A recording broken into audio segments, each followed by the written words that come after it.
I'm going to go over chapter 3, number 63, for two reasons. One, this is another example of a good projectile motion problem. And second, because this is a similar problem to what you need to think about when you're doing the lab. So in 1780, in what is now referred to as Brandy's Leap, Captain Sam Brandy of the U.S. Continental Army escaped certain death from his enemies by running horizontally off the edge of the cliff above Ohio's river, which is confined at that spot to a gorge. He landed safely on the far side of the river. It was reported that he leapt 22 feet across while falling 20 feet. Tall tale or possible? Okay, so this distance from bank to bank is 22 feet, and he was up 20 feet in the air. What is the minimum speed with which you'd need to run off the edge of the cliff to make it safely to the far side of the river? All right, so first thing I want to notice is that this is in feet, which is obnoxious because that means that we need to use acceleration in feet. And I'm going to write out my X stuff and the Y stuff that I know. All right, so I know that he's starting at a position of 0 because I'm going to just decide this is 0. He's ending with a position of 22 because that's how far in the X direction that is. So it'd be 22, feet. And then I don't know his starting velocity in the X direction. That's what I'm trying to figure out. So this is what I want to know. Now, whatever that is, it will be equal to his final velocity in the X direction because he's not accelerating.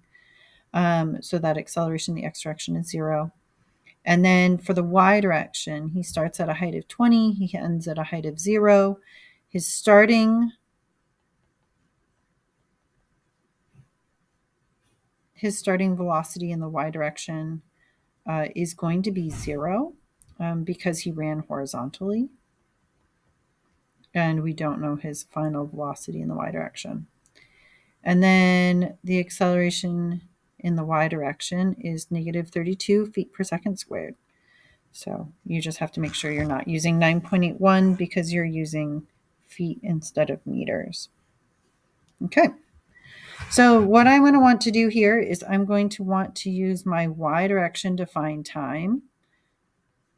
And then once I have time, I can plug it in over here in the X direction to figure out that minimum velocity in the X direction.